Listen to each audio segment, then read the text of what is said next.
안녕하세요. 뉴욕의 별사탕쌤입니다. 지금은 맨하탄 출근길인데요. 요즘 뉴욕 날씨는 갑자기 너무 더워진 것 같아요. 그래도 같이 드라이브 하면서 제가 작년에 저희 집에 도둑이 들었던 잊을 수 없는 사건을 통해서 진정한 인간관계에 대해서 깨달은 감동적인 이야기 나눠보려고 합니다. 작년 초에 대학 갔다가 방학이라 잠시 돌아온 딸아이에게 퇴근길에 전화가 왔어요.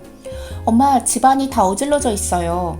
TV를 확인해보니 도둑이 들어와서 30분 정도 있다가 딸이 들어오기 15분 전에 나간 거예요. 경찰들이 오고 경찰들이 이건 메이저급 사건이라며 몇 팀들이 더 왔어요. 2주 전에 같은 동네 권사님 집에도 도둑이 들었는데 얼마 안 돼서 저희 집에도 도둑이 들고 여러 곳에서 주변에 사건이 났다고 해요.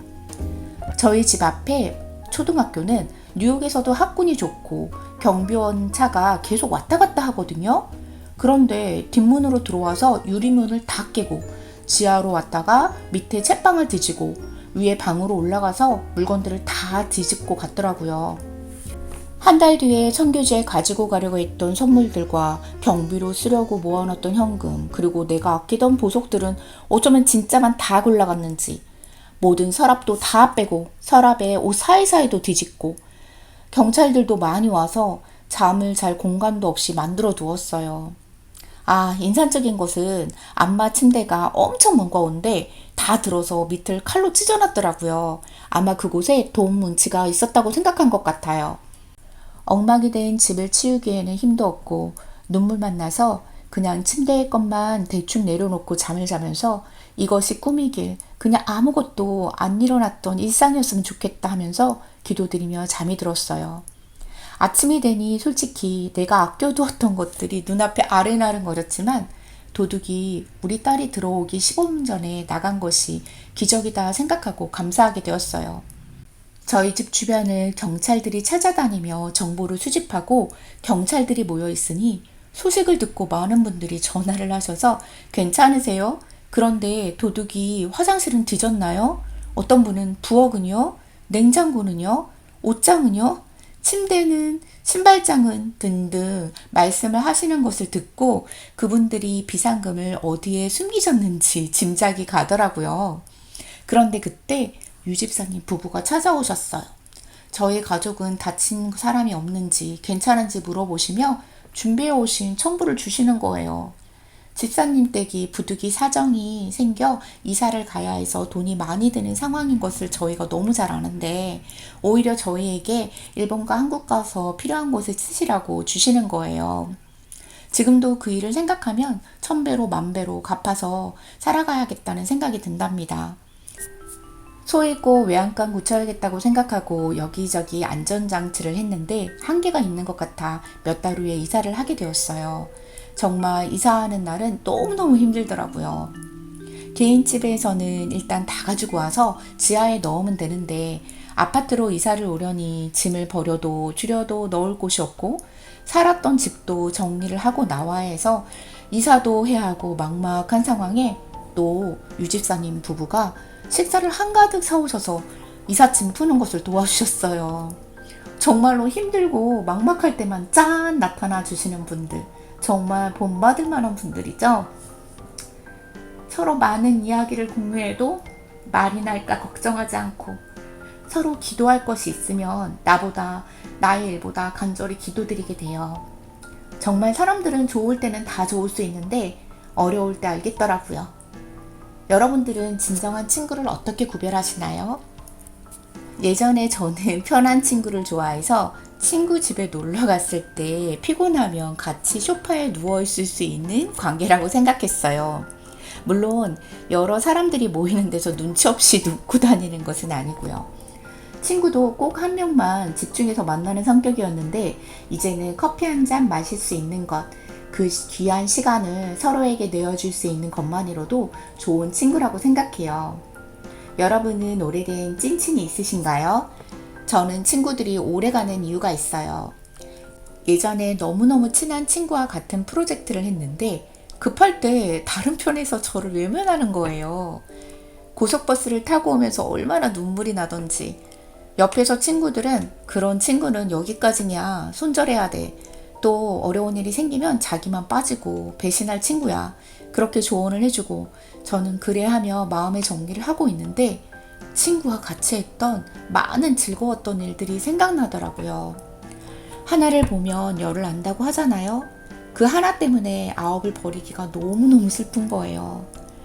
하나 때문에 아홉을 버리지 말자 라는 생각을 하고 친구가 얼마 뒤에 미안하다고 했을 때 서운했던 마음은 다 잊혀지더라고요. 그런데 오래 살아보니 인간의 본성이 다 자기의 이익을 위해 가더라고요. 그러니 당연한 것에 너무 마음 아파하지 마세요. 참, 그리고 지금 갑자기 끊어진 관계 때문에 힘드신 분 계신가요? 너무 내 안에서 이유를 찾으려 하지 마세요. 저희 아이들이 어렸을 때 제가 이곳으로 이사를 하면 저희 옆집으로 오고 이 책을 사면 같은 책을 사고 1년간 학교에서 픽업을 해주면서 아주 친하게 지낸 엄마가 있었어요. 그런데 갑자기 아는 척을 안 하는 거예요. 저는 관계가 막히니 몇 달 동안 많이 힘들었어요. 내가 말실수를 했나? 무언가 잘못을 했나? 어느 날 같이 기도하는 엄마와 서로 힘든 것을 나누는데 언니, 그 엄마, 언니가 필요 없어서 그런 거예요. 혹시 누구누구 엄마 아니에요? 제가 학기 초에 영어를 힘들어하는 엄마를 위해 학교 끝나고 저희 집에서 숙제를 봐주고 했는데 얼마 뒤에 저를 아는 척을 안 하더라고요. 그런데 나중에 보니 언니랑 다니고 있었어요. 갑자기 아는 척을 안 해서 많이 힘들었는데 생각해보니 제가 필요 없어진 거더라고요. 이제 학교에 잘 적응하고 다른 학교 갔으니 언니가 필요 없어진 거예요. 라고 말하는 거예요. 그 말을 듣고 오히려 제가 마음이 얼마나 편해졌는지. 저는 내가 무엇을 잘못한 것이 있을까? 제 탓을 하면서 엄청 힘들어 했었거든요. 누군가 더 이상 나를 찾지 않을 때 너무 서운해하지 마세요. 내가 필요한 사람들이 또 나를 찾아온답니다. 누구나 자기의 이익을 먼저 생각해요. 그 가운데 어려운 일이 생길 때 유집사님 부부 같은 보석을 발견하게 되고 내 마음에서 반짝반짝 더 빛나는 거 아니겠어요? 인간관계 오래가는 법. 친구의 한 가지 실수 때문에 아홉을 버리지 마세요. 그 대신 아홉만큼은 귀하고 좋은 시간으로 쌓아가세요. 편하고 좋을 때는 누구나 친절하고 좋아요. 하지만 어려울 때 보석이 되셔야 해요. 우리 별사탕님과 저도 도둑이 들어왔을 때 상심한 마음을 위로해 주시고 이사를 한다고 식사를 챙겨 오셨던 집사님 가정처럼 어려운 상황에서도 서로 돕고 지지해주는 진정한 친구가 되길 바래요. 댓글로 진정한 친구 자랑도 많이 해주세요. 마지막으로 제가 초등학교 때부터 좋아하던 지란지교를 꿈꾸며를 앞부분만 듣고 마칠게요. 별사탕 유치님들에게 이러한 진정한 친구가 되어드리고 싶습니다. 여러분 축복합니다. 안녕히 계세요. 지란지교를 꿈꾸며 유안진. 저녁을 먹고 나면 허물없이 찾아가 차 한 잔을 마시고 말할 수 있는 친구가 있었으면 좋겠다. 입은 옷을 갈아입지 않고 김치 냄새가 좀 나더라도 흉보지 않을 친구가 우리 집 가까이에 있었으면 좋겠다. 비 오는 오후나 눈 내리는 밤에도 고무신을 끌고 찾아가도 좋은 친구. 밤 늦도록 공허한 마음도 마음 놓고 보일 수 있고 악의 없이 남의 얘기를 주고받고 나서도 말이 날까 걱정되지 않는 친구가 사람이 자기 아내나 남편, 형제나 제 자식하고만 사랑을 나눈다면 어찌 행복해질 수 있으랴. 영원히 없을수록 영원을 꿈꾸도록 서로 돕는 진실한 친구가 필요하리라.